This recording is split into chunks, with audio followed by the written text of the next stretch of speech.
First and foremost, yes, we are all in lockdown. We are all sitting at our home. Uh, Nothing much to do but trying to fight hard, trying to keep ourselves intact. And we are not able to go out anything. So we are not able to do whatever our routine activities are. And it is pretty difficult because it's something which we haven't done usually. This is the first time we're doing it, at least for me. But certainly, this should not stop us from learning anything new. So our search or our quest for learning should continue. Like as Michelangelo said, like I'm still learning, which means the moment you feel that you are not able to learn anything or you're not learning anything, you're hitting the stagnancy point of your life. So let us continue and let's see what we can do to contribute into your learning. And next, yes, okay, how are we reaching out to you? Well, as many of you would know, our company is based out of Virar. Yes, that's a common name and a common place. You all will be easily connecting to it. Yes, and all the things we have achieved in our company so far, it is because of the people of this and the surrounding neighborhood. Most of it, right? Most of our contribution. We have achieved phenomenal growth with the help of the people. And I think the least we can do is share whatever knowledge we have gathered over the years with the same people. Hence, we are reaching out to you. And we would want to present, and we would just want to start this session. I mean, this is just a starting point. Some of you would possibly already know about raw engineering, but for those we don't, I'll just give you a quick heads up. Our company started, like the parent company is Raw Engineering, and we started in 2007, which is into digital services and digital solutions. We provide digital transformation strategy and custom development services to many Fortune 500 companies and startups. We started with a team of 3 people, and right now we are more than 220 in Virar itself, plus over 100 across the globe, as in like US and Europe together. From one company as Raw Engineering, we further had other companies. We built into 4 companies overall. So we started with Built.io, which was later acquired by a German software company in 2018. And then we also started up our other company named Venture, known as Content Stack. It is a headless CMS product, and it has received more than $30 million funding just last year. So yeah, I think we are going pretty good at our job right now. And the last one which you see here is Surfboard India. So this is, again, when I say Surfboard India, here what we ensure is that we have the right people at the right skills for all the other ventures, like for both Content Stack and Raw Engineering. The objective of Surfboard Ventures is to help individuals to build in the right skills through continuous training and engagement. So that's a pretty brief note about a company. You guys can read more about it in rawengineering.raweng.com and contentstack.com in the web page as well. Coming to the next part of it. So as I already mentioned, we are based out of Virar, but we had multiple offices previously. So our new office right now is located on the top floor of the new Viva College. And I think we have an amazing infrastructure built there, and you're more than welcome to come and see our office, right? These are just some of the office pictures that we have. I hope it looks interesting for you all. And if you think it can be made better, again, as I said, please feel in to put in your suggestions in the chat group as well. We can always keep growing. And as you're seeing, from a company with 4 employees, with 250 employees, with 1 name to 4 brands, we have achieved phenomenal growth, and all thanks to the people of our company, right? I'm pretty sure there's not many companies as successful as ours in this area. And all this is possible because of everyone involved, including the students from the nearby college. Some of you would be surprised to know that the number of ex-students we have from your college working with us. So the last section before we start off and before I go ahead and hand it over to Satish. So this is our team that is working through, is going on the Bitwise initiative as an umbrella for campus initiative plans. So it's me, Swagata Ghosh, and we have Sriji Pitale. Yes, say hi, Sriji. We have Dhaval Majitya, we have Rahul Jana, and we have Neerav Patel. All of these guys. We also have Anuj Chauhan right now, who's ensuring that everything goes perfectly smooth in the call and we don't get any technical glitches. So all of these guys are there on the call to ensure that we have a perfect session. And as I complete my discussion and complete my speech, I'm going to hand it over to Satish, who is also part of raw engineering and who's going to take this session. So Satish, please take it forward from here. Thank you, guys. Thank you, Swagata. That was a really great introduction to the session. And yes, as I can see, we have a good crowd here. So we all are mute, but we can say hi. So wave your hands. Yeah. Awesome, awesome. It's great to see everyone here. And I know in these times it's really difficult to get out. So we thought, why not make something out of this time? And here we are conducting this session among you all. So thank you everyone for being here. And I'll start with my introduction. Hi there, that's me, Satish Gupta, application engineer at Raw Engineering. So I'm a backend engineer at Raw Engineering, and I write all the backend stuff that we do at Raw Engineering. Apart from coding, when I'm not coding, I hit the kitchen and cooking. So be ready for a lot of cooking analogies ahead onto this session. And yes, let's begin.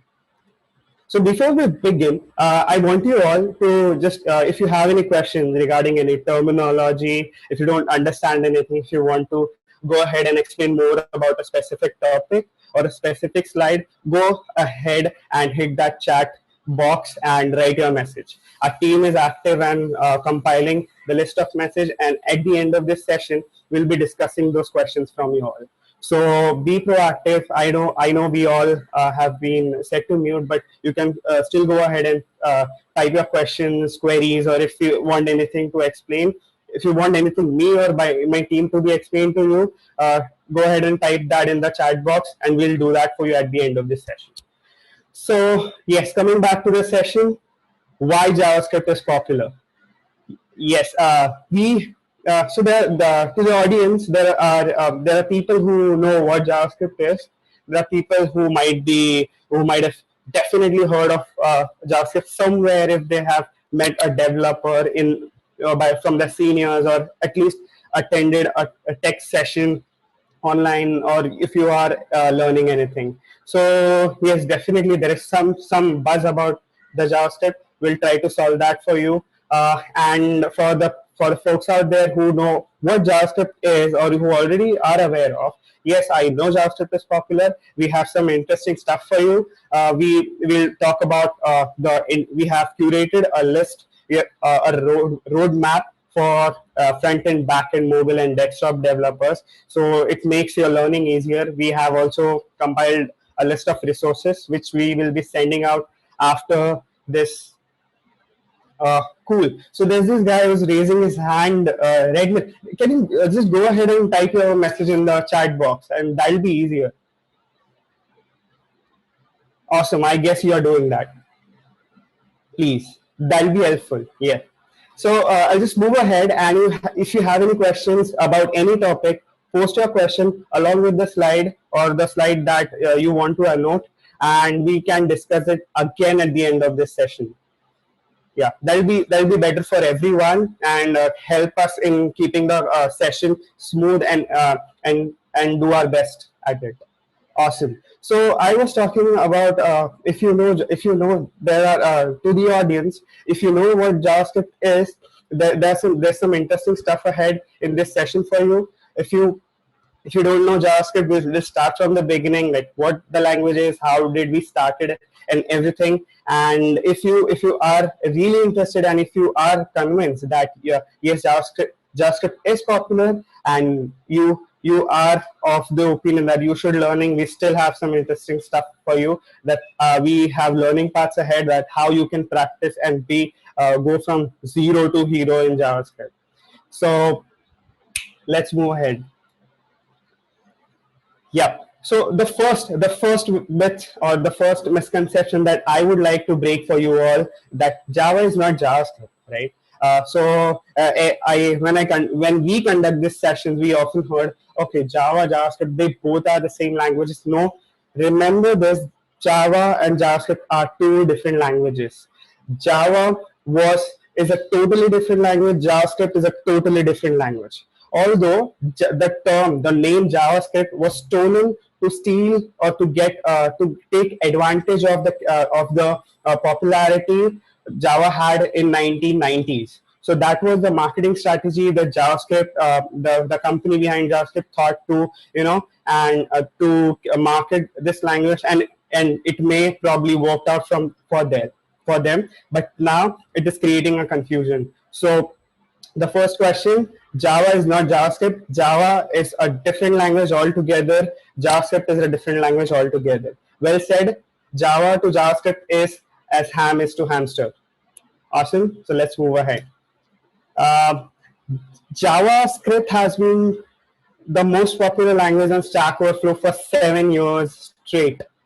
Yeah, 7 years straight, JavaScript has been voted the most popular language on Stack Overflow by renowned developers. So if you don't know, or if you are wondering what Stack Overflow is, let me tell you, Stack Overflow is the world's largest community of developers who post question and answers every day.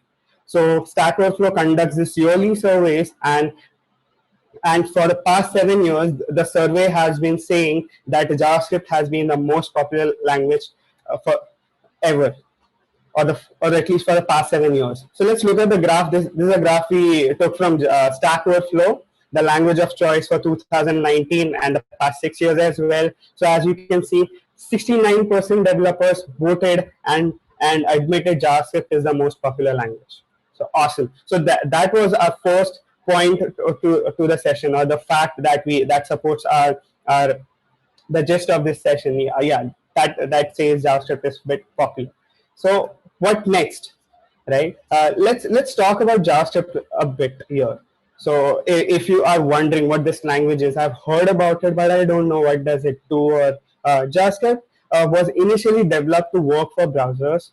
The main intention was to create a language that is lightweight, easy to learn, and that runs quickly on the browser and does enough business logic required for the uh, web documents. So these were the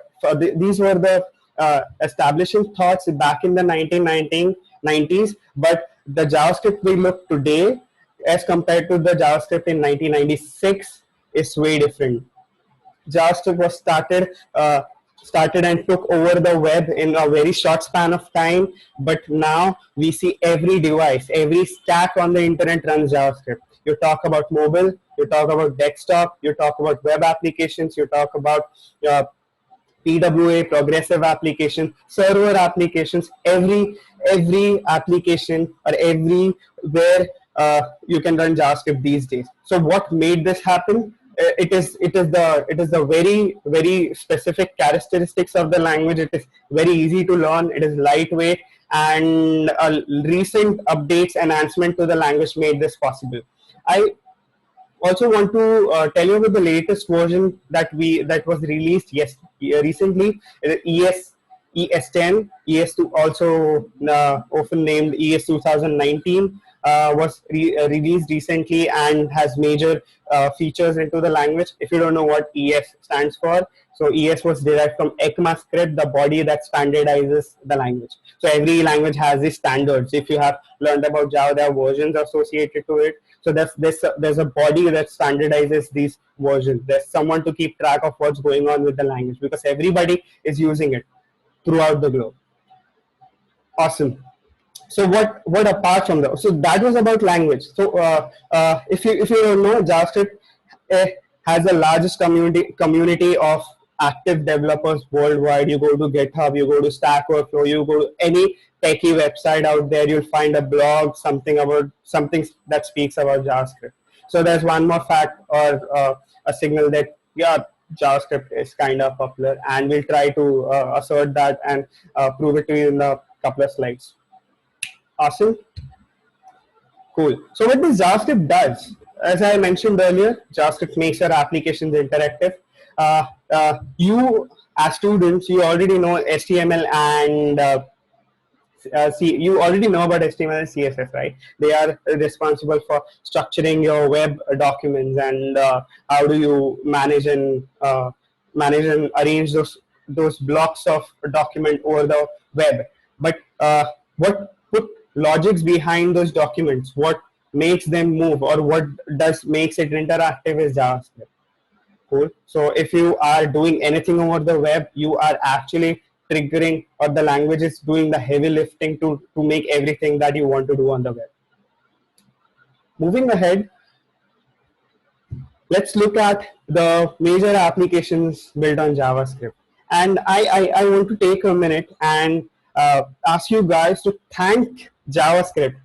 Your JavaScript has been the secret superhero who has been helping you all the time, especially in these times of lockdown. Yep. If you see, we have Netflix, we have Myntra, Instagram, YouTube for PS3, LinkedIn for finding jobs, Uber, Airbnb, Dropbox, PayPal, world's largest integration system. All these major giants use JavaScript to do and achieve great things, and they are doing it. We all know it, right? So no matter you're pinging someone from WhatsApp web, you are binge watching Netflix series, I try and understand there's JavaScript working behind the scenes and making everything possible. So yes, again, there's one more thing to note here, that yes, JavaScript is again doing something, and it is not just the popularity here. Moving on to the next slide. Cool. So let's talk about PayPal. So if you don't know, PayPal has the world's largest payment integration system, right? And I like to share this short story about what happened at PayPal earlier. In PayPal, there was a time PayPal engineers at PayPal hit the wall. They were trying really hard. They were adding extra hardware, optimizing code, doing what they can to improve the performance of their overall system. But nothing, the graph did not peak. It was just a flat graph. So what was happening? They saturated. The technology, the stacks they were using, they were no longer capable of doing what PayPal wanted it to do. So what the engineers at PayPal thought of doing is, awesome. So I have this user raising hand, and I would request you to please go ahead and hit the chat box, and we can we have this FAQ session at the end of this session, and we'll answer your questions one by one there. Awesome. So that'll make this session more happening, and in a result in a better flow. So yeah, let's look at what happened at PayPal. So PayPal switched to Node.js, which is a runtime environment for JavaScript. And here's what happened. They had to write 33% fewer lines of code. It took lesser time to develop, 33% decrease in request time. And that means the clients or users were getting responses 35% less faster than earlier, and they could handle 2x, the double amount of request per second, and that with fewer developers. So this is these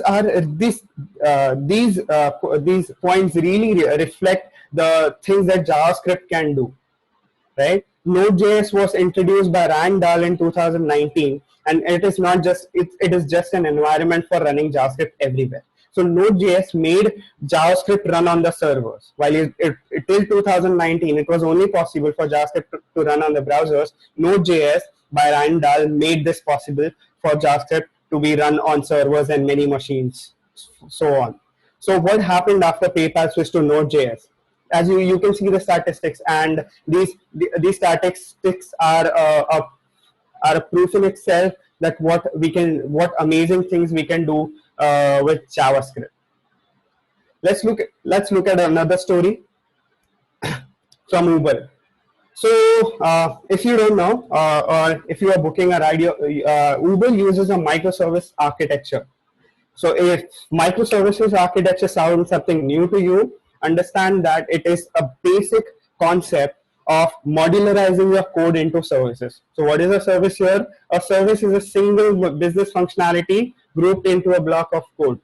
So every functionality is a service in itself, and there are Uber uses thousands of such services. So when you are trying to find a ride using the Uber app, it is actually hitting those services to do the right calculation for you and bring out the data or get you a ride in the shortest span of time. So there is this specific use case from Uber where there were too many riders trying to find drivers at a single point in time. So the service that was written in X language had to be replaced with JavaScript written onto Node.js.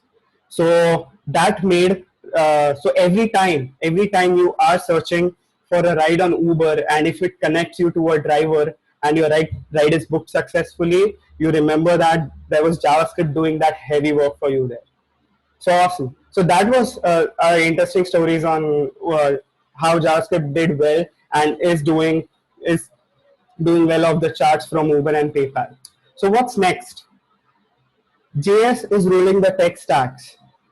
Yes, we'll see what does that mean here. But technology stacks are something. If I would like to elaborate what technology stacks are, there are specific domains of technology that we name front end, back end, right? So what is front end? Every developer that is responsible for creating user interfaces, or every system that has user interfaces, and the guy responsible for making or changing those user interfaces are the guys who deal with front end. And every system has this server application. We often name it as backend application, which sits on the server and does the heavy calculation or the business logic for you. So that the software or the application that is doing that heavy lifting out there for you is the server side application. So these are two major bifurcations in the technology or in the web development paradigm domain, and we'll see what are these further divided into. So so let's see what JavaScript is doing right now in front end. We have popular, if you haven't heard of, we have popular frameworks like React, Angular, and Vue.js built on top of JavaScript. So if you are to simplify a bit, if you don't know what frameworks are, we are not in the 90s anymore. We don't write anything from scratch, right? Like we do in the kitchen. I am not lighting fire or putting wood, lighting fire and cooking food on the top of it. I have a pre-built system. I have a pre-built set of tools, a knife that I use to cut my vegetables, and I have a gas stove that I can I easily cook my meal without any hassles as compared to the storage or ancient times. So we are not in the ancient times anymore. We don't get rid of this thought that you have to build everything from scratch. No. 90% of the time in your career, you have to change something that someone has built earlier, or build something on top of someone has built earlier. So all the developers throughout these years have done the heavy lifting and compiled this redundant task that you have to do something or build a front end application.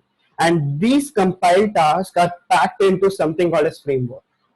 So a framework is nothing but a set of code block. You just download it, you go inside, you just edit or add code blocks here and there, and your web app application or website is ready in hours, right?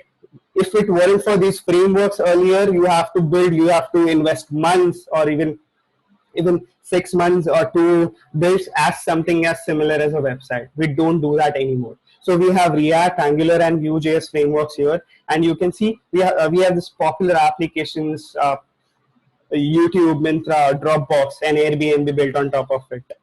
So that so these stacks, or these organizations for that matter, use these popular frameworks to build these amazing products. Moving ahead to the next one, the mobile stack. So if developing mobile applications really interests you, this is something that will catch your attention. We have React Native, a subset of React JS, and Native Script, a subset of Angular. So frameworks having sub frameworks. Cool. And I have already explained what a framework is earlier. And I will move ahead. You can build amazing like Facebook Lite, Instagram web app, Airbnb, Myntra web app are built on top of this. So it is really easier. Like just imagine the things that you can doing by just learning one language.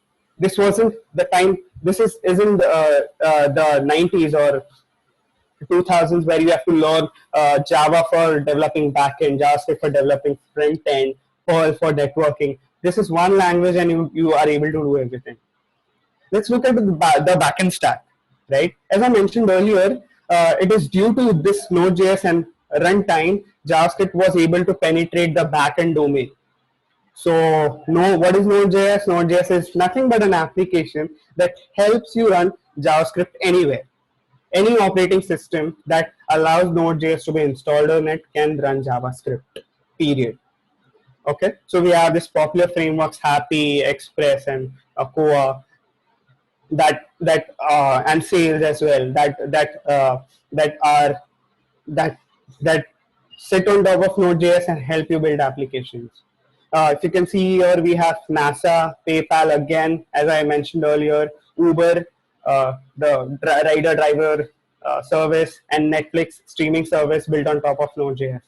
So to explain that, so we have some interesting new terminologies or new things coming up here, Happy, Express, and Sales, to explain that Node.js is just an environment. Cool. It is just like your operating system. Your operating system needs to have software installed for you to use them. Awesome. So Node.js is just like the operating system for JavaScript. You need to install Express, Happy, which happens in a fraction of seconds. It is not like you have to do all the heavy lifting. A command, and it is done in a fraction of seconds. So as mentioned earlier, we have Angular, React frameworks for front end. We have Happy, Sales, and Express frameworks for building backend applications. So backend applications are, when you start doing backend, they are mostly about building REST APIs. So the term may sound new to you, or some guys are already familiar what a REST API is. To the guys who don't know what REST APIs are, understand it is just an interface to the application. You want to talk to the application that sits on the server. How do you talk to it? Using REST. And what helps you implement REST? Express, Happy, Sales. Awesome. Let's move ahead. So desktop applications, here and yet again, using JavaScript, you can develop everything. Mobile, desktop, web, backend. I know I'm repeating things. But I really want to assert the fact of the extent or the magnitude of things that you can do with using these language. So yes, you can use Electron framework, which is again built on top of Node.js. So and there's Slack. If you have ever used Slack, there's VS Code, which we actually use for active development. In fact, I use VS Code for all the backend stuff that I do. We have Skype. Almost everyone knows Skype is a internet messenger. So all these desktop applications are built on top of Electron. Awesome. So if these big leagues or big companies can think of JavaScript, why can't you?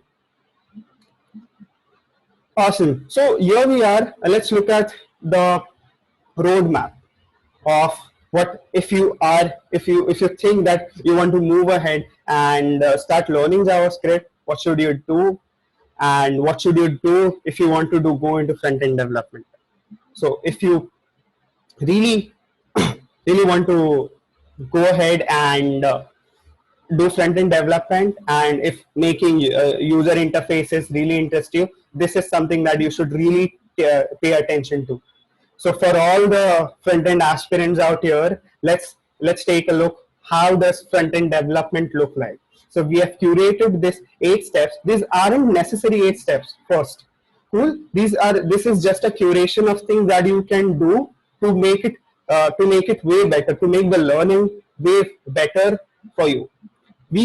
I 5 years in the industry, I was always wondering what should I do next to achieve this. I always wanted to get into backend and other architect stuff, but I couldn't find anything that helped me, right? So identifying that problem, we have curated this list, and let's have a look at it. So what do you want to do? The first thing if you aspire to become or get into front-end development, you want to learn the basics of HTML and CSS. Just the basics, no hard stuff. If you still think JS is not the language for you, maybe you are getting away from front-end, or maybe you are not meant for front-end development. Cool. But before you think that JS is not meant for you, at least give that a shot. It is really an easy language to learn, and here at Raw Engineering Content Stack, we use JavaScript heavily.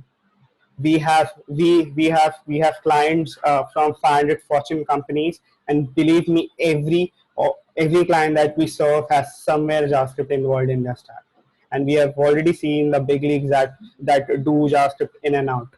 Awesome. So convince yourself, if you want to get into front end, you have to learn the basics of HTML, CSS, and JavaScript. There are a hell lot of videos and tutorials out there on YouTube, Medium, HackerRank that get you started. So just the basics. You don't have to get into the details of what the language is doing beneath the engine. Just the basics, so that you don't get demotivated right at the beginning. Awesome. So what next? You have learned HTML, CSS, and JS, and what is the next thing that you want to do? So the next thing I would recommend is just go ahead and create a basic website. So you have two options here. You can either you don't use any framework or anything, and just write from scratch, type every line of the website that you want to build and publish it somewhere. The best way or the best place to publish that would be GitLabs or GitHub, which is very popular. If you know, GitLabs and GitHub are popular code repositories. And it is, if you want to have a flourishing career in be it front end, back end, or technology for that matter, you should have to have a GitHub account. If you don't have, do it right away today. Awesome. Yeah. So you're gonna go ahead and create a basic website, and if you think you don't want to do the heavy lifting and just create a good looking website in a couple of hours, you can pick up templates from them. You just Google out basic HTML and CSS templates, and there are thousands and millions of beautiful looking websites templates that you can download. There's a zip file. You go into the zip file, you edit the documents, and you're done. You're just done. You only need to put what you have learned, the basic HTML, CSS, and JS, and you're done. You're done creating the website. Cool. What after that?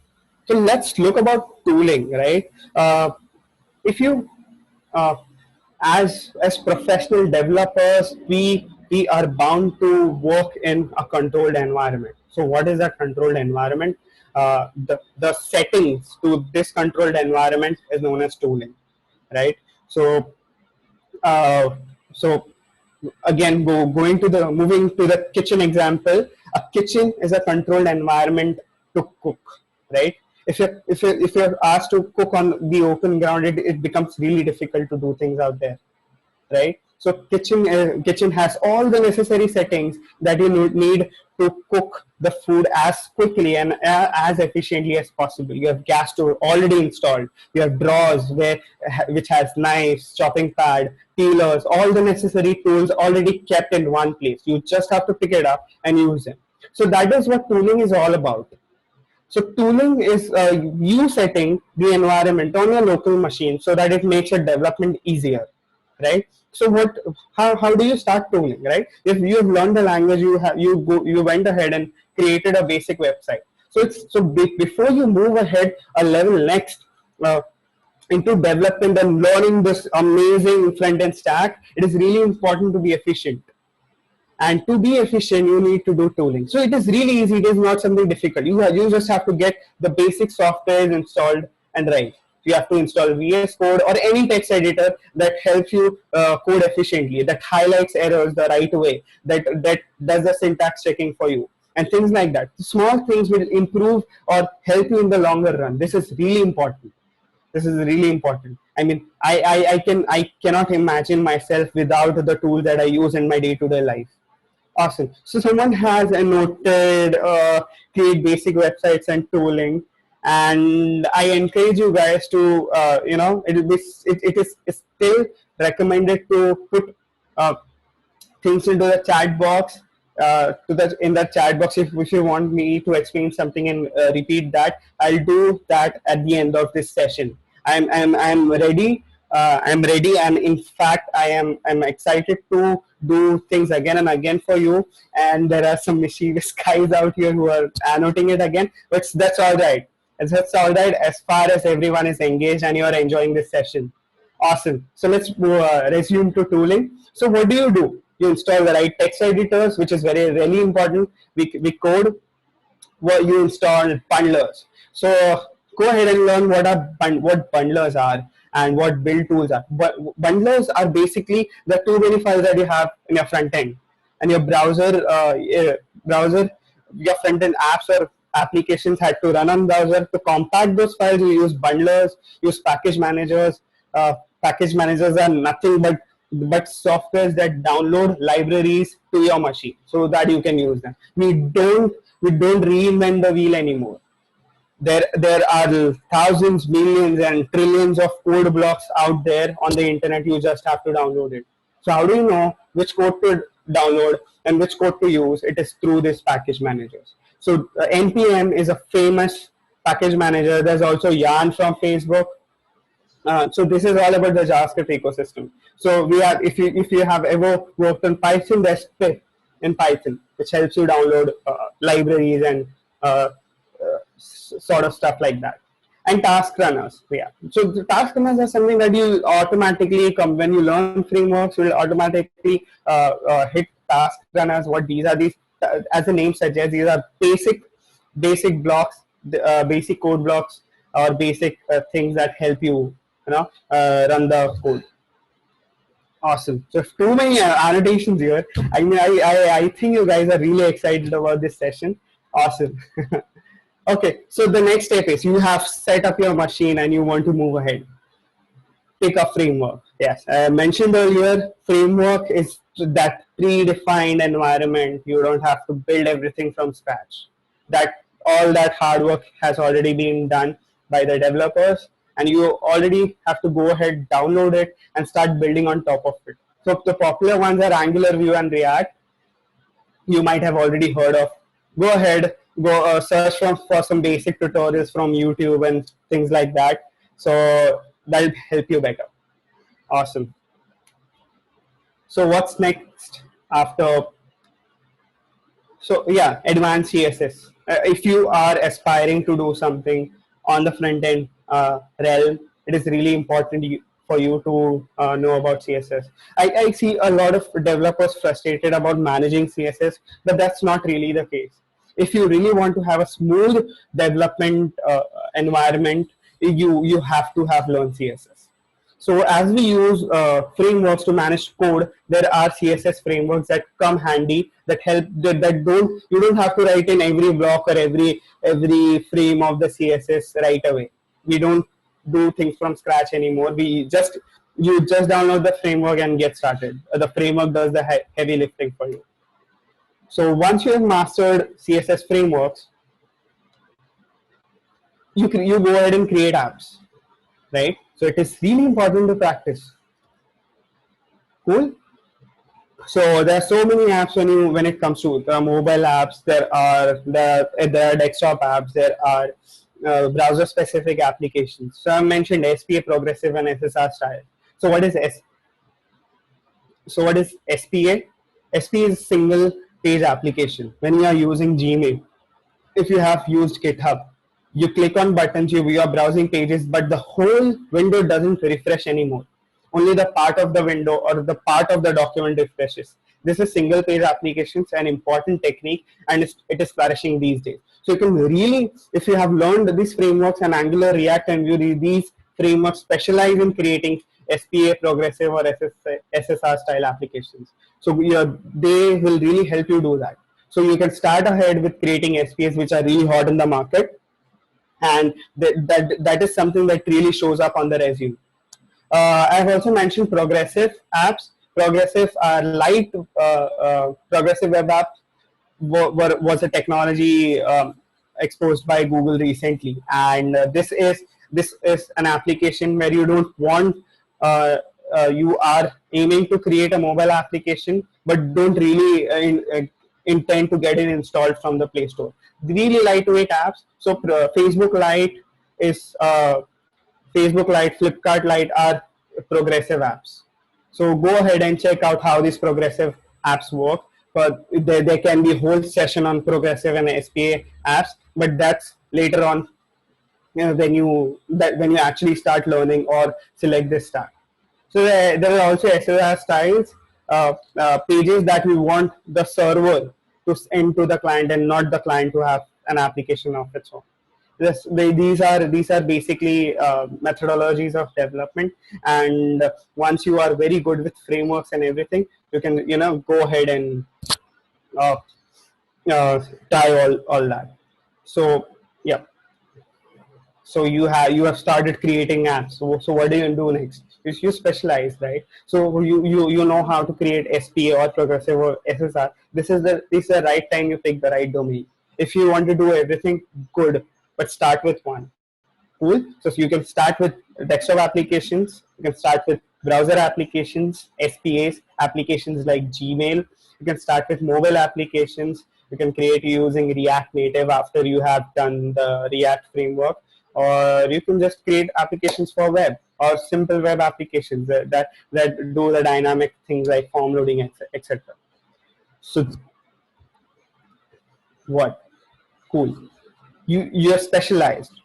Now there is no ending. The technology has outpaced our understanding, and it is doing that right now, every day, every second. So it is really important, especially when you are part of the technology realm. It is really important to keep yourself updated, and once you specialize, it happens automatically. You don't have to really go ahead and check what's all going. You are part of the community at that moment, and you get these hints and triggers from everywhere. Your environment, there's something new in the market that you should try. So that was about front end development. If you guys you have any questions regarding this, post in the chat box right away. We'll discuss it at the end of this session. Awesome. Let's take a look at the backend stack. Before I move ahead, I'll just check if I can get rid of the annotations and make it better for you. Okay, so it's showing me a pen, and awesome. There should be something that rubs off these annotations. Okay. Oops. Awesome. So whoever has annotated, please use Control Z, right? So get rid of this animation. It makes better for everyone. Awesome. I'll just move ahead and I'll just stop annotating. It doesn't. Awesome. Thank you everyone who did that. Thanks, please. Awesome. Let's look how backend works. Cool. So okay, so we have something that pops here. We have an eraser. Awesome. I can do that. Cool. These are all drawings. Awesome. Cool. Looks better, right? Awesome. So yes, this is the slide if you want to look at a backend, or you are interested into developing server-side applications that run on the server, and if you think that this is something you aspire about, or this is something that really interests you, we have more coming in. Let's take a look. So yeah, it all starts with basic HTML, CSS, and JS. no matter what language you select, it is really important to know, because every server application is bound to be connected to a front-end application at some point in time. That may not be the case always, but it is most of the times. So it is really important to have a basic understanding of HTML, CSS, and JS. So that's how the industry works. You cannot love a technology and stick to it throughout your career. JavaScript, Node.js, all that we are talking about may fade in a decade or two, but you will remain, right? So it is really important to keep yourself updated and have a mindset that aligns with the industry.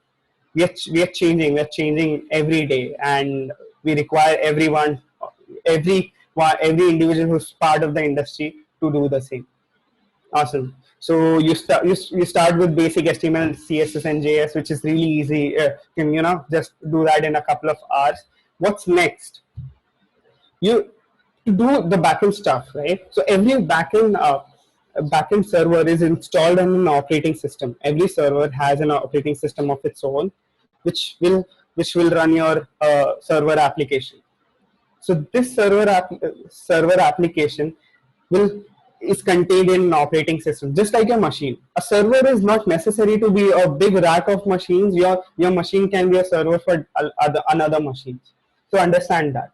Cool. So you need to know the basics of operating systems, how operating systems work, operate, what is memory management, the basics of it. Not getting into the details. You need to have to understand how the things go here. So yeah, the most important one of them being the terminal usage. So if you haven't seen a terminal, you can install a command prompt is a Windows terminal. So you can Windows R CMD, hit enter, and the terminal right pops up in front of you. But if you know what terminals are, really good. Go ahead and check out basic commands that you can do. Terminals will really help you in tooling and doing your daily development twice as faster. I Cool. So I really recommend using the Bash terminal from Linux, right? So in this age, all our systems are mostly Linux, and if you haven't tried Linux operating system, go ahead and install Fedora, Ubuntu, or there are Debian. There are many flavors of Linux. You can go ahead and install them. It is very easy, and you could start using the terminal right away. Terminal for me has been the most powerful tool of the whole stack that I've used throughout my career till now. So I'm really emphasizing on that one because that is really important. You should have to have this is know the basic commands, how to list files, how to create directories, how to do the basic moving of files, how to build something. Everywhere there's terminal involved. Cool. So let's move ahead. After you have done with your basics of operating systems, it's time to pick a language. So this wasn't if you compare it with the front end realm, this wasn't the part of the steps earlier. Obviously, there's no language there's no browser that can help you create applications or run your applications without JavaScript. So JavaScript is already dominating the browser world, right? And JavaScript recently penetrated into the server world, but there are many other languages that were meant to be written for the server. So popular ones of them being Go, there's Python, there's Ruby, there's C Sharp from Microsoft, Rust, and many more. So yes, JavaScript is there too, and as we have seen earlier, big giants like Netflix, Amazon, Google, and everyone is using JavaScript at their backend somewhere to accomplish things that other languages couldn't. And one important tip here, it is how do you pick a language? Cool. So you have JavaScript, Go, Python. If you're confused, and it is really I would recommend you start with JavaScript because it is really easy to start with. You can go from 0 to 5 on a scale of 0 to 10 in a short span of time as compared to other languages. And using the same language, you can also code front-end applications. So JavaScript is a win-win for all. If you are confused whether you should do backend or front-end, Go ahead, learn JavaScript, and try everything, and then pick for yourself which one interests you the most.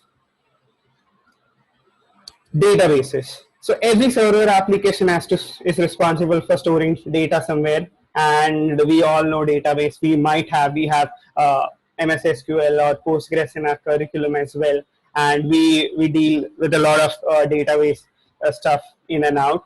So it is really important to at least pick one database and not master it, but get ahead with basics of it.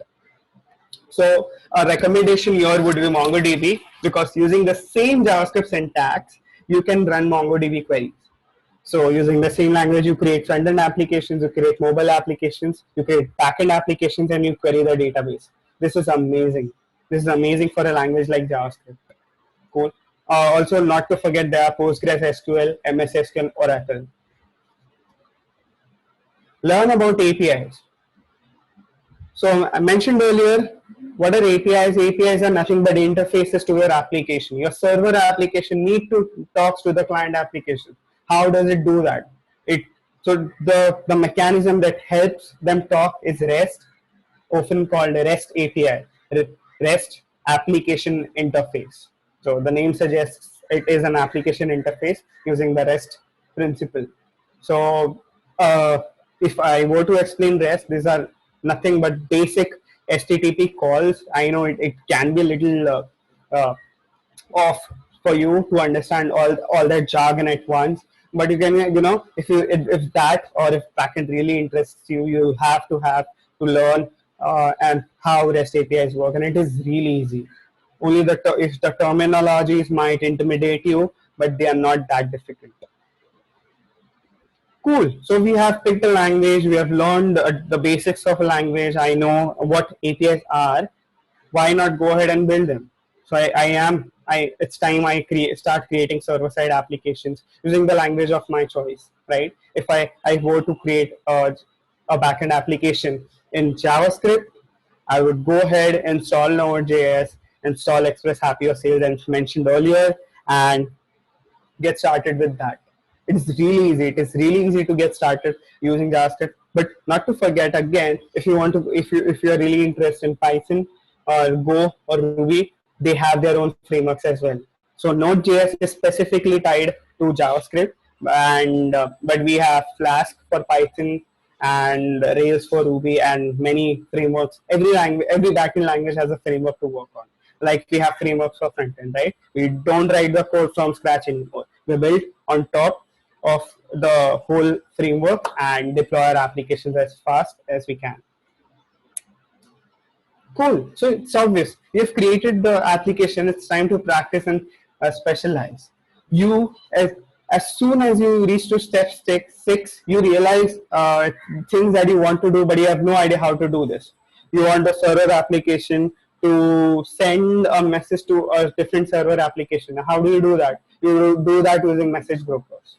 So that is the next step after you create application. You can't go and start ahead, I'll learn message brokers today and then learn everything else. No, it doesn't work like that. You have to have created at least a couple of server-side applications for you to learn about message brokers, the architectural styles, using sockets in your application. These are the next level of creating backend applications, and this will automatically come to you as you build them. Without a consistent practice, it is really difficult to see or to implement these systems in your server.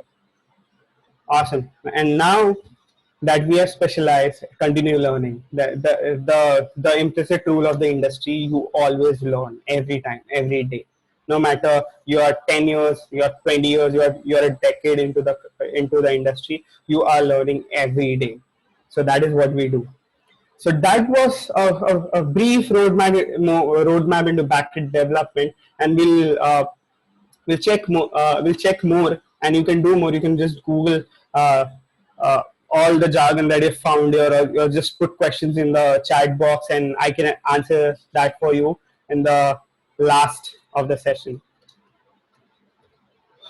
Awesome. So just to highlight, JavaScript is a duct tape of the internet. Said by Charlie Campbell. Absolutely true. JavaScript is ruling the internet. Anything a language cannot do, is done by JavaScript. Everything, anything. If you talk about Netflix, they had difficulty streaming huge videos to clients. If you talk about Uber, who had difficulty connecting riders to drivers. If you talk about PayPal, the whole payment system was rebuilt into JavaScript using Node.js. So everywhere where there's a problem, the solution has been JavaScript. But to say that, I would like to share this story here. Back in my earlier days in the career, when I started and JavaScript was hot in the market, I was like JavaScript, JavaScript, JavaScript, right? And I meet this developer and I tell him, yeah, JavaScript is awesome, and I'm coding in Node, I'm coding in browser, and I can do everything I want using JavaScript. And he goes like this: when you have the hammer, everything looks like a nail to you. Cool. So you learn JavaScript, you implement JavaScript, you do everything with JavaScript, but don't marry the technology. JavaScript is not everything. But yeah, we do most of the things using JavaScript in the web development realm, but that's not remember anything. Remember, JavaScript, or like any other technology, has to fade away, maybe in 20 years or 30 years. But you will be there to do something. Awesome. So we've come this far. We've looked at the technology stacks. We've looked at the big leagues who are building on top of JavaScript. We have looked at what JavaScript can do, and we also looked how do I start doing something in JavaScript. But should you really learn JavaScript now? So the answer to this question would be, just we have proved, right, that JavaScript is really popular. The gist of this session. But should you really go ahead and learn language because it is popular? The answer would be yes. Yeah.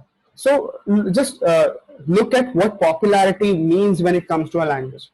A popularity associated to the language is often associated to the community or the number of people it works.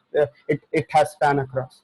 There are millions of developers, millions of active developers who are working day in and day out on JavaScript, which also means there's a very big community out there, right? So that means if you learn JavaScript, you are being a part of that community, and being a part of a community like JavaScript is really important at this point in time for you guys.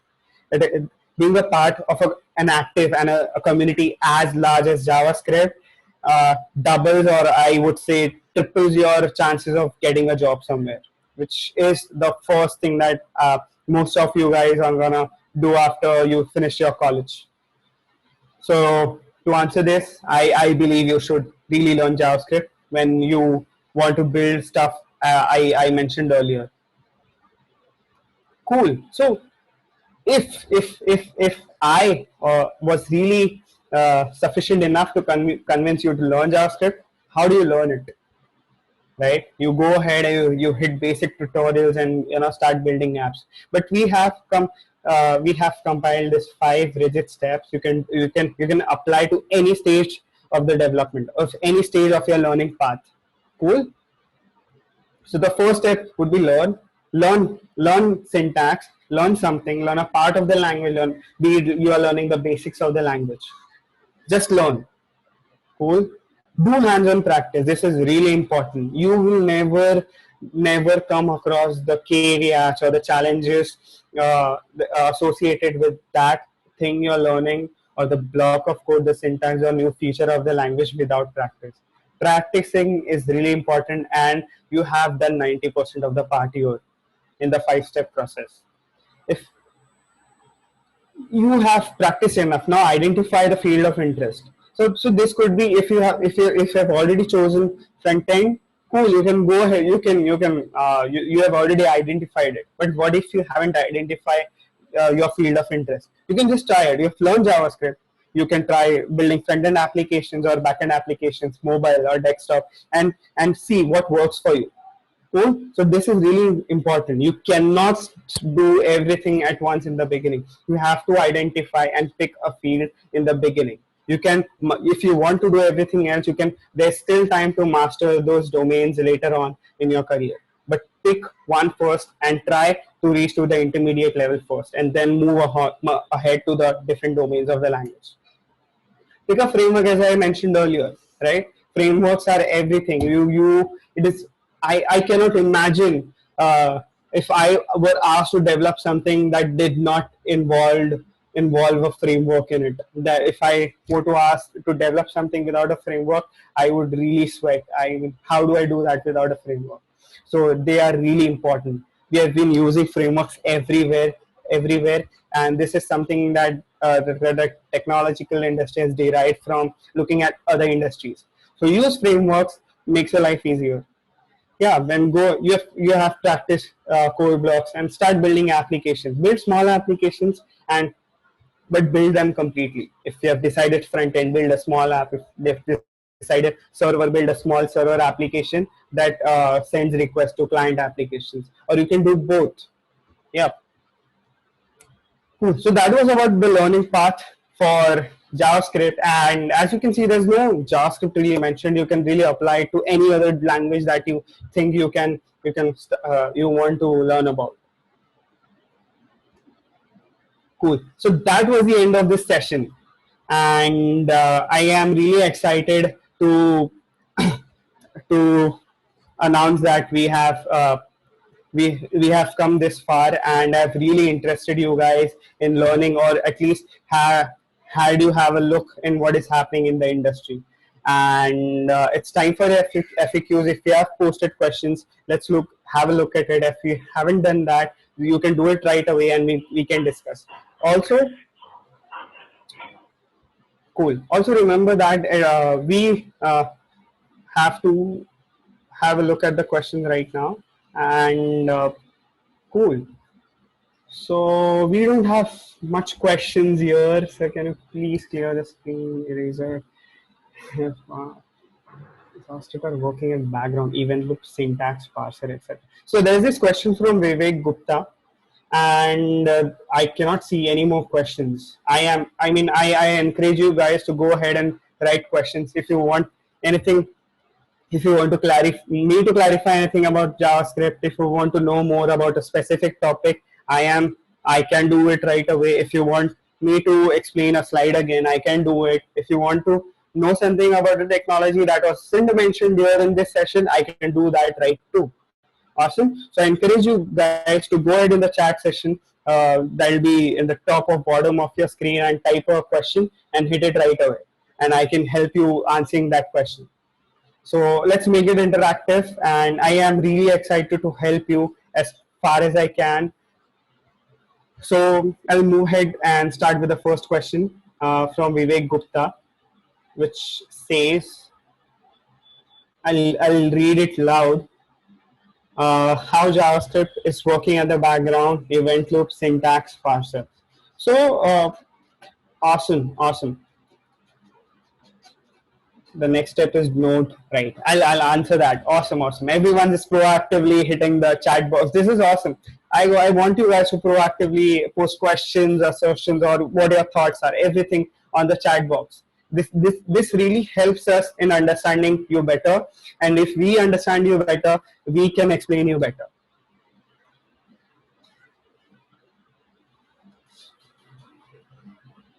Awesome. So just wait for a minute to get all the questions in line, and then we can start answering the questions. Okay. There's this interesting one. Someone is already learning Python. What to do now? So I'll also answer that. Awesome. So yeah, it does not have to do with JavaScript. It can be it can be with any technology. Understand that my motto, or our motto as an organization here, is to help you guys to get a heads up in your career. So it can be the session was all about JavaScript, but your question can be about anything that we can try and solve it for you here in this FAQ session.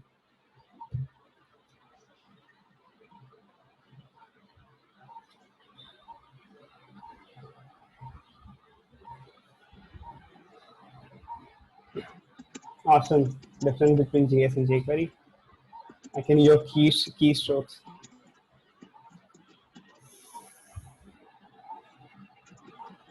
And keep the chat box open so that everyone else can read. I'll read aloud the question when I start the session.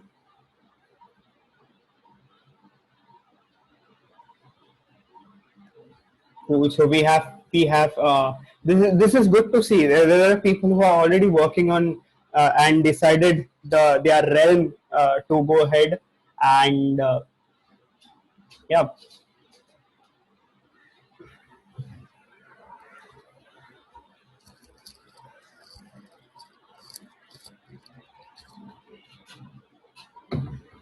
Awesome. We'll talk about microservices.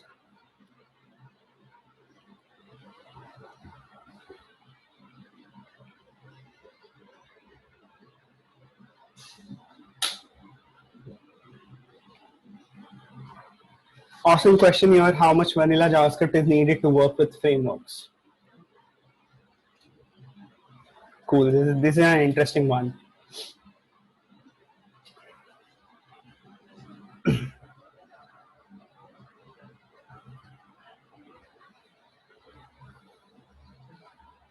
Okay, so meanwhile, while everyone is posting their questions, we are not done with the session here. There's some interesting announcement after we are done with FAQ sessions. So hold on, if you do not leave the session, right? There's some interesting stuff right after this FAQ session.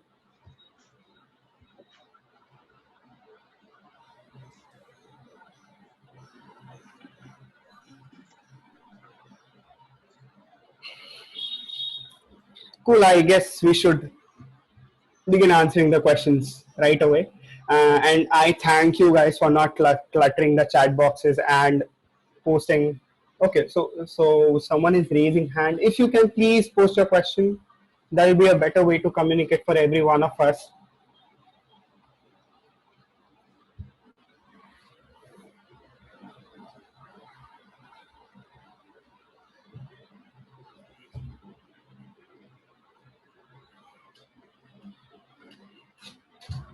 I'll repeat that again if you really have something, if you want us to clarify anything, just hit the chat box and I can read out the question and try and answer the question in the best way possible.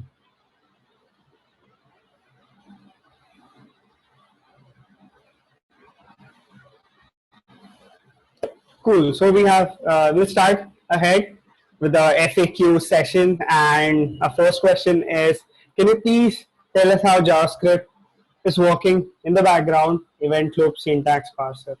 I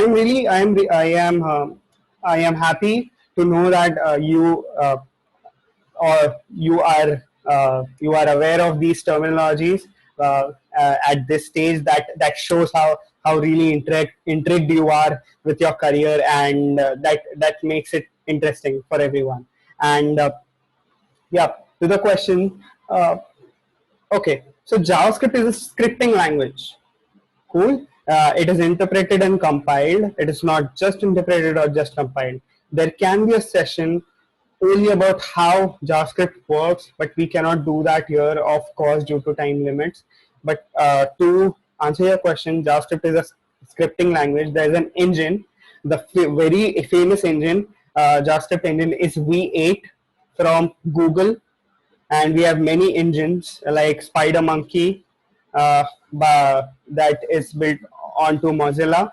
So what are engines? Engines are nothing but softwares who read and understand JavaScript. So V8 reads and understands and runs JavaScript when you hit it in the machine. So what it is doing in the background, again, there's event loop, syntax parser. Yeah, every engine is required to do syntax checking, right? But if you have worked with JavaScript, there are two things you may have come across, right? There are some things that the engine cannot identify. You tried and run the program, and there's a later point in time, there's a fatal error and the program exits. And there's one point where you cannot even start the program. So the engine really checks for this syntax checking is done in phases. It is interpreted and compiled at very initial. So when you hit the program and when you're trying to run your JavaScript, the engine first checks for syntax quickly, and if there is a mismatch or wrong or something that the engine cannot understand, it'll throw an error and that does not run the program. Cool. And there's event loop. Yeah, event loop is interesting. It's really, we can talk a lot about this one here. Briefly, event loop is the main process that is responsible for managing the requests that come onto Node.js. So it's not exactly that relates to JavaScript, uh, or it is a event loop is a part of JavaScript. Let's not forget that. Cool. So the JavaScript internally, there are different blocks. JavaScript again is a software, right? And any software is built using different blocks. So how do these blocks or your blocks of JavaScript written code communicate with each other? So one way is using events. Everything that happens inside of JavaScript is an internal event to the next thing. So the next thing that's gonna happen after this thing is an event raised by the current thing, current code block, current function to the next thing, so that it can start execution. So this chaining of events is managed by the event loop. There are really interesting videos and resources out there on event loop, and we can actually have a session ahead on this topic. We can talk in depth about event loop and how it works, but there are series and sequences involved, and let's not get into the complexity here. Vivek Gupta, I hope I have sufficiently answered your question, but if you want to know more, just hit the chat box again. We move on to the next question. So cool. When we are done with JavaScript, the next step is Node.js, right? Yes. If you want to work on the background, if you want to create background applications, the next step for you would be Node.js. So Node.js is a runtime environment that will help you run your applications on the server. So yeah, this is the right step to move uh, once you are done with Node.js. So no, understand that the JavaScript that we write for browser and the JavaScript that we write for server, they both are slightly different, and there's no really hard rule or really big differences that one needs to understand. Once you start coding, once you actually start practicing, these little syntactical changes, little styles of coding will come along the way, and you can pick it. Moving to the next question, which is the best front-end framework, React, Angular, Vue, considering all aspects? Cool. That's an interesting question. So, okay, to answer this question, there's no such thing as best framework. Okay, so if I were to ask you, which is your fresh, which is your favorite dessert, will you answer ice cream, or will you answer a hot dessert like gajar ka halwa, right? And ice cream will be a best dessert in summer, or gajar ka halwa in winter. So it changes upon the environment. It is not there's one framework does all, right? React has some special qualities that will help you in some special cases. Angular has theirs, Vue has theirs. So every framework has their own pros and cons. What you are building and what environment you are building on, what business problems you are trying to solve, it all depends on that. So if you are asking this from learning perspective, you can go ahead with React or Vue or Angular, or for that matter. And most I have seen in my personal experience, I've seen React, a lot of React developers starting with React, and they say React allows you better control over DOM. Cool. So if you want to really, and it is really easy to get started with React. So you can, yeah. Moving on to Satish, so yeah, I would, sorry to interrupt, I would like to ask you one more question in regards to that. So if I've already started learning React, will it be easy for me to migrate to other frameworks like Angular or Vue? In extension to this question, yes. Awesome. So it all it depends on what you doing inside of React. Awesome. If you have been coding using vanilla JavaScript, so in React, and it is if you are not if you don't know, Angular uses TypeScript. So TypeScript is a superset of JavaScript. So this is nothing but something a wrapper, a coating over the original language and renaming it just to make it easier for developers to write, just to make it easier for the common problems to not happen while you develop something. So Angular uses TypeScript, and if you want to move from React to Angular, you are required to learn TypeScript, which is not very difficult. But if you are open-minded enough to uh, learn the superset TypeScript, you can definitely move ahead to Angular and start making applications. But before you move, understand what Angular is good at, and the a very application that you're trying to build on top of it, will it be able to achieve that? These are some important questions to ask before you move ahead or switch to a new technology, because it takes time and real efforts to learn something uh, uh, from uh, from one framework to a different one. Okay, so from what I've understood, it would be great, right? If I am really good at JavaScript, migrating to any framework would become pretty easy for me.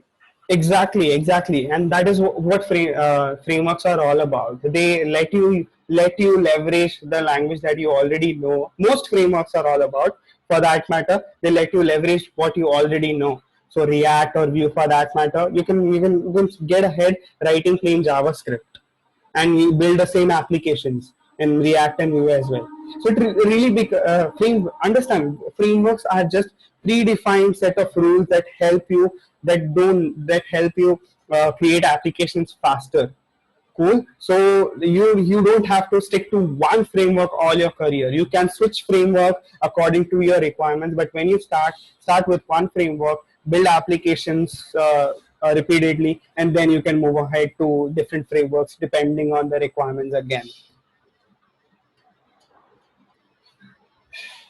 Awesome. I guess I've answered your question, Nirav, and I can move ahead to the next question. Cool. So there's this interesting question. I'm already learning Python. How? I mean, if you are already learning Python, ask yourself, why did you choose Python? Was it a result of the fad in the industry or fad between the students that, hey, if everyone is learning Python, I should learn it too? Never do that. Identify what you want to do and select frameworks, technologies, what according to it.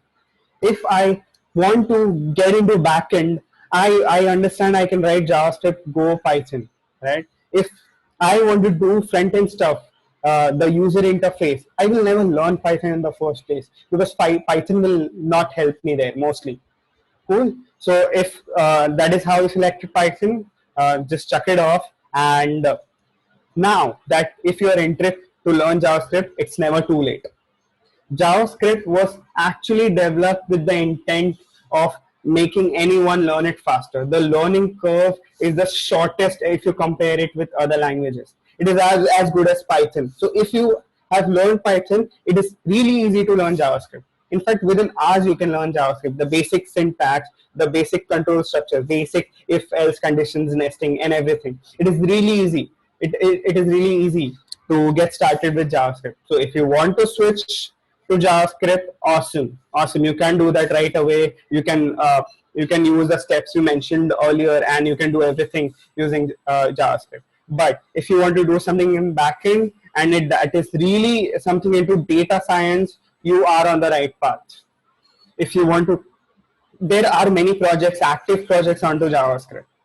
But I have, in my personal opinion, seen people switch to Python for the data heavy lifting. In fact, I've seen both in conjunction. So there's this Python service and there's this JavaScript service, and they both are talking to each other. The Python service is doing the data heavy lifting work, and JavaScript is serving serving requests faster, which they are doing what both or the languages are good at. Awesome. Moving on to the next question, difference between JS and jQuery. So JS is the language, the short form for JavaScript, and jQuery is a library. You can also annotate framework for that matter because it helps you do a lot of things. So why jQuery exists? And let's look at why jQuery exists in the first place. Use we I have asserted and repeated the statement that we don't do things from scratch anymore. There's so many things, repeated things that we are required to do in our daily lives. Click a button, move a button, scroll the page. These are repetitive things that happen in every application. So are you writing the code? Are you going to go ahead and write the code from scratch for every application? No. You reuse the code. So these code blocks or these libraries help you do that. jQuery is one of them. jQuery helps you manipulate the DOM.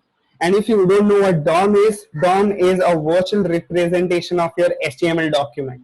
Your computer, your machine does not understand HTML as the way you do.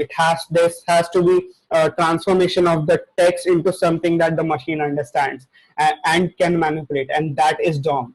So jQuery helps you manipulate DOM so that you can manipulate and make web pages dynamic or interactive as per needs. So that was the difference. JS is a language and jQuery is a library that uses JavaScript language. Okay, I'm already an intermediate. The next question, I'm already an intermediate in Node.js. How do I move towards advanced concepts? And what kind of projects should I look into build? The best thing to do this, start building something for yourself first. If you want to, you can build a chat application, a simple chat application for your friends group and share it with them. That is the best way to do about it. This is really a fun way. So you can go ahead, build a simple chat application and invite your friends only, and you can have your private room where only you and your friends can share messages on this very private and personalized application. So build applications that work for you, and that is how you move ahead. That is how you learn. So you can build chat applications. If you do try to automate your daily tasks, if you read online every day, so you can build a server application that so I'll share this interesting example. So there's this online event that happens every year. Every day that passes by and gets closer to that online event, the tickets price are doubled. Okay, so what I did for myself, I write this Node.js application that keeps a watch on this application on this website online. Okay, I deployed this application, and what it does, it keeps a watch on the website, and it's continuously monitoring the website every day. The moment there's a message on the website that we have declared an event, I get a notifying SMS from my personalized application, so that I save a lot of money, and I have done that. It is still running and on the server, and I'm still monitoring that website for any new event. So if I'm interested, I'll just go ahead and click and book the tickets right away on the day of announcement itself. So you can go ahead and build something for yourself. If you're waiting for a movie to come up on Book My Show, which announces you can create a Node.js app to notify you, send you SMS, or give you a notification on your mobile using Node.js. And it is really easy. A short hint here, you can use Twilio to do that, to send you SMS notifications, WhatsApp notifications using Node.js. You can, cool. So as a part of this question, how do I move to advanced concepts? You don't have to deliberately move to advanced concepts. If you start building applications, the nature of the technology is as such, it will implicitly introduce you to these advanced concepts. The point is, you may not know it. Try Google, how do you do things like this? How do you achieve this thing? How do you do real-time chat application? So you will be introduced to sockets, socket programming and stuff like that. So it is really automatic once and only you start building stuff. Can you explain more about microservices? Yes. So microservice is pretty hot in the market right now, and microservice is a concept of writing or managing your application on the server. uh, Understand that microservices are not only or not just for backend or frontend. They any type of you can deploy any type of application using microservices. So what are microservices in the first place? So if you go ahead and if I ask you to build something, you go ahead, you download libraries, frameworks, you write some code in there, and you'll ship it. There's a huge chunk of code, and you ship the whole chunk, and it runs on the server. So that is a chunk of code. What if your code blocks or application grows in size? You add a feature, it grows in size. You add a feature, it grows in size. You add more features, it grows in size. You come to a point where application is big enough to have 50 or 60 plus features. And there comes a time you are required to change feature number 3. You go ahead and change feature number 3 and ship it, and your application breaks. What happened here? Your feature numbers 10, 15, and 16 were using feature number 3. So this what I am explaining is a monolith application, a single blob of code where every part of the code is meshed into each other, and they are talking on a single machine. So this is monolithic, and there are obvious problems. As I mentioned right now, you change a part of code, and every other part breaks down. So there were real challenges involved with monolith style of developing.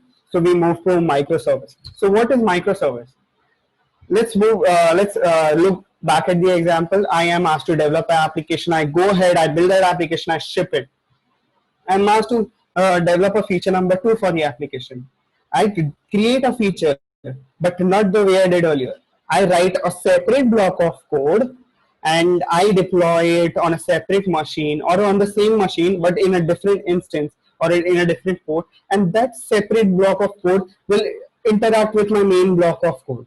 So that interaction can be via files, via REST, as I mentioned, REST API. Two features or two code blocks can talk to each other using REST, and that can be message brokers. So now I have shipped feature 2, and it talks to my main application. And years ahead, I have this 60 features. 60 features. Every feature talks to my main application or two other features which are independent of other features. So if I go ahead and change feature number 54, it doesn't impact my whole application. My whole application is remains unaffected. Even if my feature 50, 60 or feature 1, 2, 3 break down, the whole application will be still up. And that is microservices in a nutshell. You can learn more about microservices. I mean, Uber does. Uber, Netflix, and many big leagues are using microservices. In fact, we at Raw Engineering and Content Stack use microservices a lot. So it is pretty easy, dude. You don't have to remember much. But yeah, once you've really started building applications, you'll realize the need of it, and then you can start using it.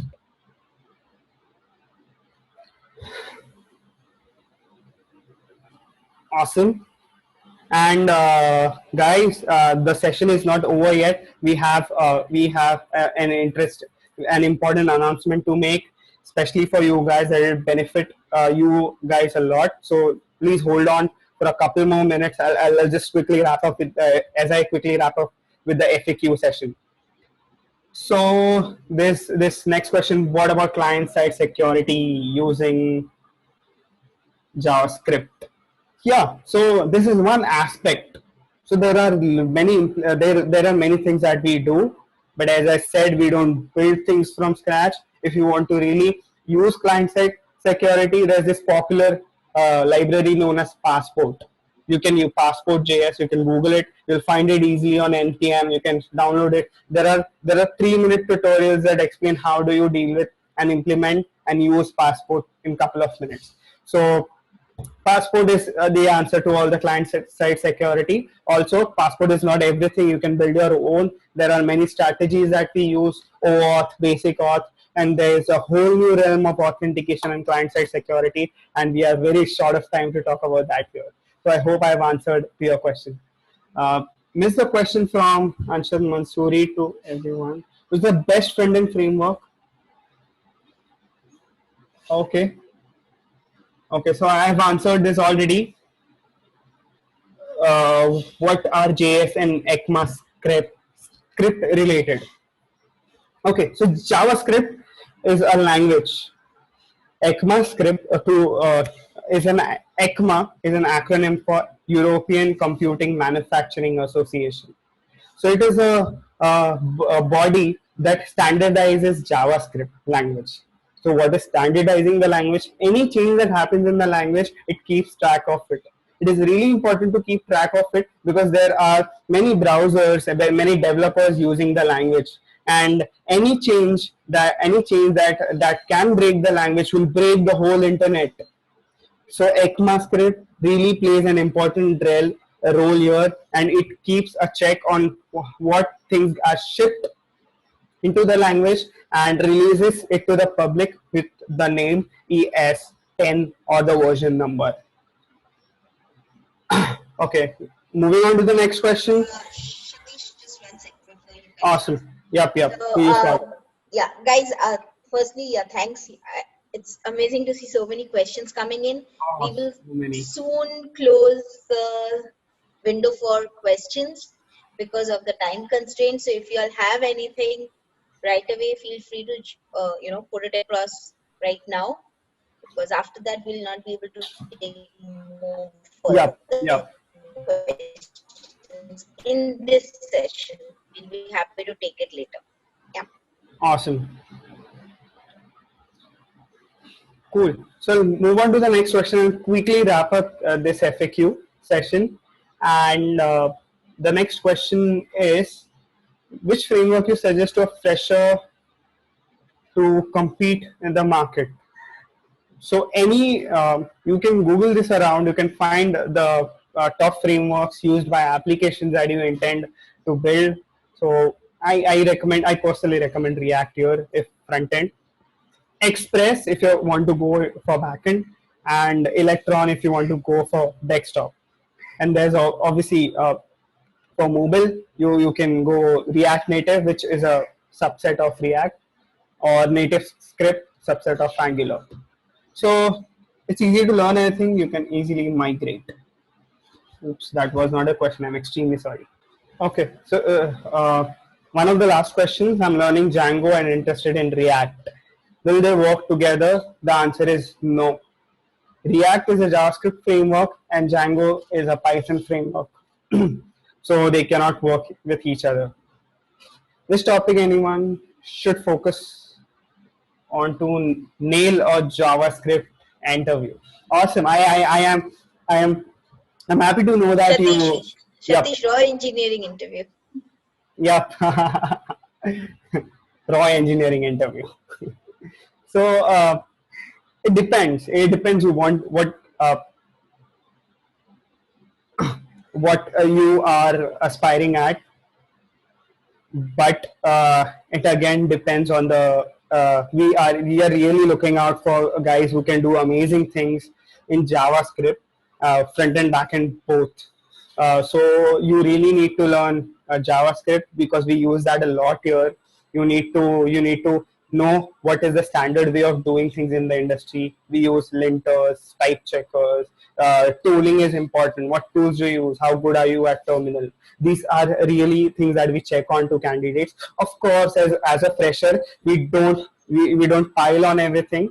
We understand that as a fresher, it is very limiting to learn everything at once. But there's one thing that we really look onto a candidate is whatever technology you have learned till now, learn it really well.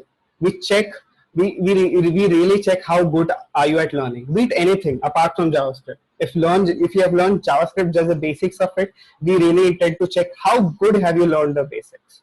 So you don't just learn something, you learn it really good, and it is the one and only the best way, in my opinion, to crack a raw engineering interview. Awesome. So I've talked about microservices. There's this question: are all microservices features deployed separately? If yes, wouldn't that be a burden deploying everything separately? Okay, so there are two questions here. It really depends to deploy that we intend to deploy every service on a single machine or every service on an independent machine. I've worked on both the projects. Two projects I would like to highlight here. A project that had 7 microservices, and every microservice was deployed on a single server. So AWS or the DevOps side has really these elastic servers that that scale automatically on the numbers of requests made by the users. That was really not a problem in our case. But this is interesting to note that I also happened to work on a project that deployed each independent services on a different areas of the globe, just because those services were catering specifically to the users in that geographical region. So there were users, if there are users in Indonesia, and we have this service that is doing currency calculation for Indonesian currency to dollars and INR.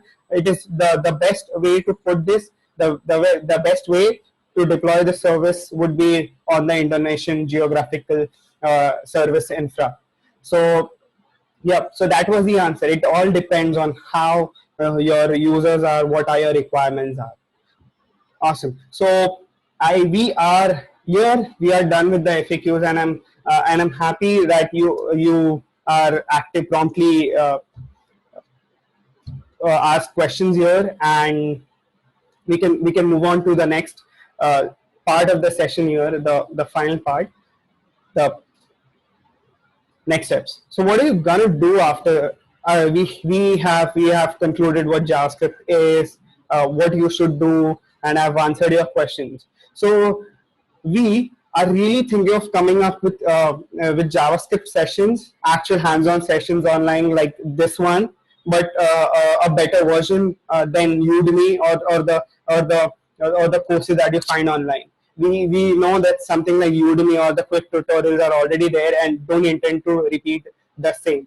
We are really thinking about to do something exceptional to make and give you a head start in the technologies that we personally work here onto at Raw Engineering or Content Stack. So to make that happen, I really want you guys to check on to the follow-up mail that will come to your mail inboxes after this session. So you are required to post your feedback. The feedback is really important. It helps us to get better at helping you better. So please feedback, and there are links and resources in the in the in the follow-up mail sent to you after this session, that will contain your interest and what to do after this session. So yes, we are planning to come up with interesting sessions. We need is to know how interested are you guys in connecting with us and helping you learn better. Cool. So that was all about this session. I know this could be a lot for you, or I hope I have done something, or at least took you from A to B on your knowledge domain, and we intend to help you better. So do not forget to feedback in the follow-up mail that comes to you, and let us know if you have anything in mind that you want a session for us to conduct in the survey that will be sent to you post this session. I'll be handing over to Swagata Ghosh to take this and conclude this session. There was a lot of learning.